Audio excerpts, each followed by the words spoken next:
Back in the late 1960s, I was sitting in this very restaurant on the island of Malta, talking to my publisher. I drew his attention to the fact that over the other side of the road, there were two men who were gesticulating in a particular way. The way they were holding their palms to one side was fascinating me. And he said, you know, you look at people the way that a bird watcher looks at birds. And I said, yeah, I suppose you could call me a man watcher.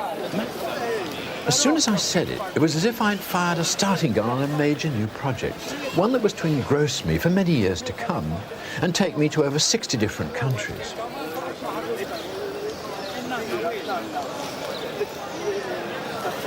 It was wildly ambitious, but I decided to make A complete classification of all human actions, gestures, postures, expressions all over the world. And this is going to take a very long time.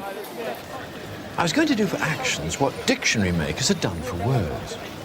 I began making huge charts naming every facial expression, every gesticulation, every movement, every posture.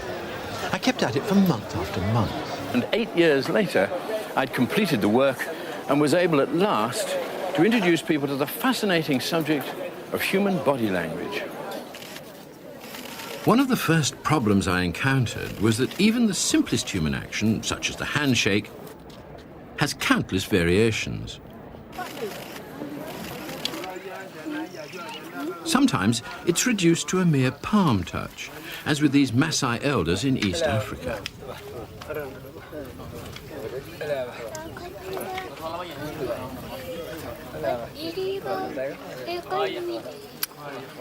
But in other countries it becomes more elaborate. In Mali, in West Africa, the handshaker briefly touches his own forearm as the palms clasp. In Morocco, the handshakers kiss one another's hands at the same time as clasping them. And in Turkey, these Kurdish farmers have taken this simple action and converted it into what amounts to a minor ritual.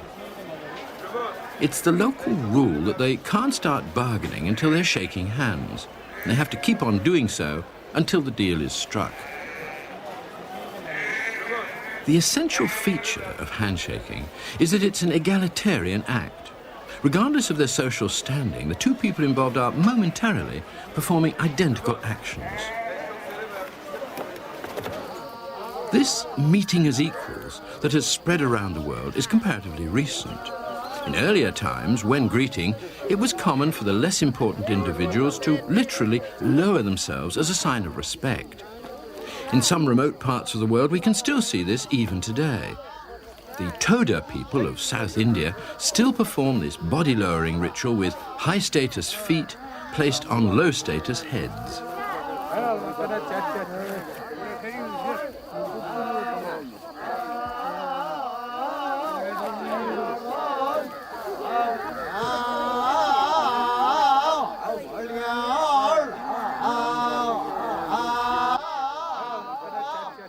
Despite their variations, all these greetings have one thing in common.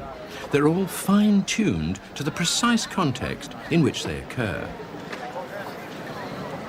So many gestures have different meanings in different places. You have to be quite careful how you use your hands when you're in a marketplace in a foreign country. Now, to me, this means everything's fine, okay. But if I happen to be in the south of France, it would have a quite different meaning. There, the ring shape made by the hand symbolizes a naught or a zero. So in the south of France, this means zero or worthless. So you don't want to say the wine was great because, in fact, you're saying the wine was worthless. It gets even worse if you go to Sardinia, because there, the same gesture is an obscenity with the ring shape symbolizing an orifice. And if you think you're going to say that something is great in Sardinia like this, believe me, you'll be in trouble. There's another way that you can make mistakes with gestures as you move from place to place, because a single message is given in a different way in different countries. The crazy sign. How do you say to somebody, you're crazy? Well, here in Rome, you do this. But in England, I would probably do this, the temple screw, saying he's got a screw loose. Or I might say his brain is going round and round.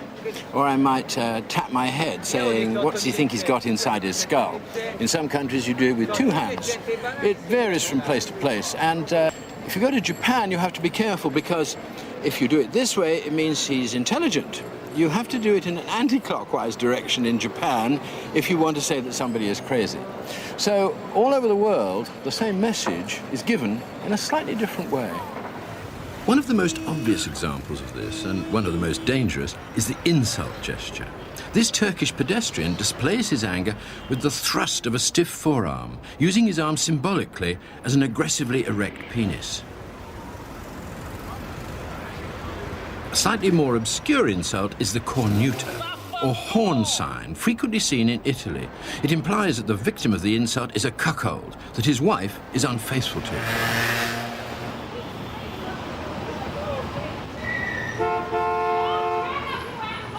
In North America, the most common insult is the middle finger jerk, employing the index finger as a symbolic penis. This is an ancient Roman gesture and is well known in many countries. Much more localized is the Greek Matzah. This dates back to Byzantine times and symbolizes excrement being pushed into the victim's face. In Britain, the main insult is a two-fingered gesture, which dates back to the Battle of Agincourt. It's a gesture that foreigners sometimes confuse with the V for victory sign, but that's performed with the hand the other way around.